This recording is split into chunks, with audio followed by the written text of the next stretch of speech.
the reflex to rail and the reluctance to reflect. Humanity's fault-finding draws a line at itself.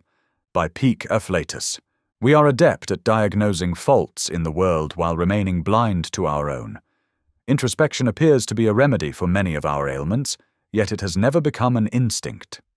If criticizing the world protects the self, and questioning the self threatens it, then introspection carries a disproportionate cognitive cost.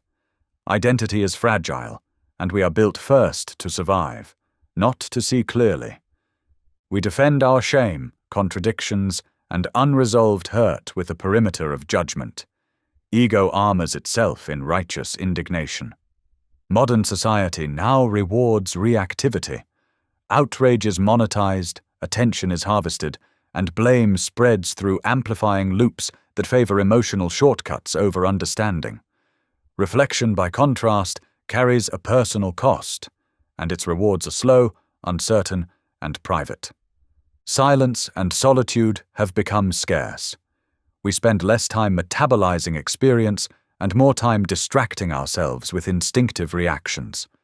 Introspection requires a basic level of emotional literacy, yet this has not developed alongside our fragmented attention. There is always something more urgent to worry about before we can afford to worry about ourselves. While the world appears to be on fire, it is our internal conflicts that are at war. We project these unresolved battles outward, mistaking inner disorder for external threat. You see it in everyday reactions. A disagreement becomes a personal attack. A boundary is heard as rejection. A question feels like an accusation. The nervous system moves faster than reflection, and meaning is assigned before curiosity has a chance to intervene. That certainty is often nothing more than unexamined defense. Psychologically, we are slow to adapt, confronting inherited patterns, childhood conditioning, and a fragile ego demands sustained examination, not slogans or certainty. This is not navel-gazing.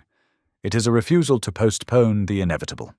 Breaching the gates early is preferable to being trapped behind them once external railing no longer sustains us.